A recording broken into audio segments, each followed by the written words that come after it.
ஆண்டவருடைய இனிய நாமத்தில் உங்களை சந்திப்பதில் மிக்க மகிழ்ச்சி அடைகின்றேன். நாம் இன்று தியானிக்க எடுத்திருக்கும் தலைப்பு இறைவனுடைய ஒளி உங்களுள் பிரகாசிப்பதாக.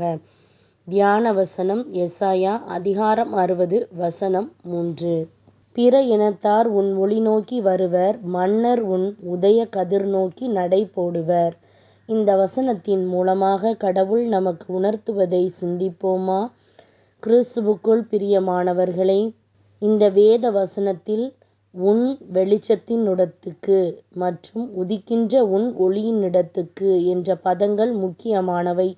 இறைவனுடைய ஒளி உங்களுக்குள் எரிந்து பிரகாசிக்கும். ராஜாக்களையும் தேசங்களையும் உங்களிடமாய் கூட்டி சேர்க்கும் அளவுக்கு அது மகிமையாய் பிரகாசிக்கும். எவ்வளவு மகத்துவமான ஒளி!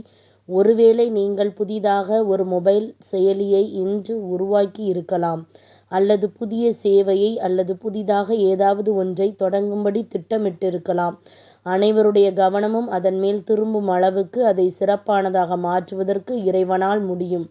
மக்களுக்கு சேவை செய்வதாக இருந்தாலும் தேவையிலுள்ளோர் வாழ்க்கையில் சிறப்பான மாற்றத்தை உருவாக்கி ராஜாக்களும் அதை குறித்து கேள்விப்பட்டு அதன் பக்கமாக கவனத்தை திருப்பும் அளவுக்கு செயல்படுவீர்கள். விவிலியத்தில் அப்போஸ்தலராகிய பவுலின் வாழ்க்கையை பார்ப்போம். முதலில் அவர் மக்களின் வாழ்க்கை உள்பட எல்லாவற்றையும் அழித்து போடுகிறவராக இருந்தார். ஆனாலும் கிறிஸ்துவின் ஒளி அவர் மேல் பிரகாசித்த கணத்தில் அவரது வாழ்க்கை முற்றிலுமாக மாறியது. அவர் இறைவனுக்கேற்ற பெரிய காரியங்களை செய்ய ஆரம்பித்தார். ராஜாக்களும் தலைவர்களும் கூட அவரை குறித்து கேள்விப்பட்டு அவரை வரவேற்று ஏற்றுக்கொண்டனர்.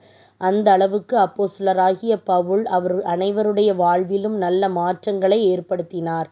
பிரியமானவர்களே, தம்முடைய வெளிச்சத்தை உங்கள் வாழ்க்கையில் வீசும்படி உங்களை தெரிந்து கொண்டதற்காக ஆண்டவருக்கு நன்றியறிதல் உள்ளவர்களாய் இருங்கள். நீங்கள் இறைவனுக்கென்று செய்யும் பெரிய காரியங்களை குறித்து மக்கள் கேள்விப்படுவார்கள். நீங்கள் பெரிய மாற்றத்தை ஏற்படுத்தப் போகின்றீர்கள்.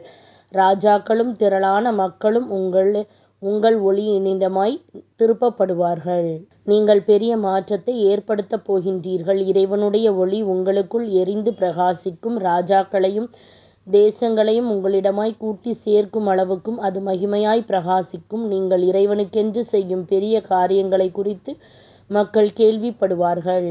சிந்திப்போம், வாழ்வாக்குவோம். நாம் ஜெபிக்கலாமா? அன்பின் இயேசுவே, உம்முடைய ஒளியை எம்மீது பிரகாசிக்க செய்வதற்காக உம்மை ஸ்தோத்திரிக்கின்றேன். என் மூலமாக மக்களின் வாழ்வில் நல்ல மாற்றத்தை நீர் உருவாக்கப் போவதற்காக உமக்கு நன்றி. உமக்கு மகிமை உண்டாகும்படி உம் ஒளி எம் மூலம் பிரகாசிக்கட்டும். ராஜாக்களும் திரளான மக்களும் உம்முடைய மகத்துவமான ஒளிக்கு நேராக வழிநடத்தப்படுவார்களாக. ஆண்டவரே, என் வாழ்வில் பெருத்த மாற்றம் ஏற்படட்டும்.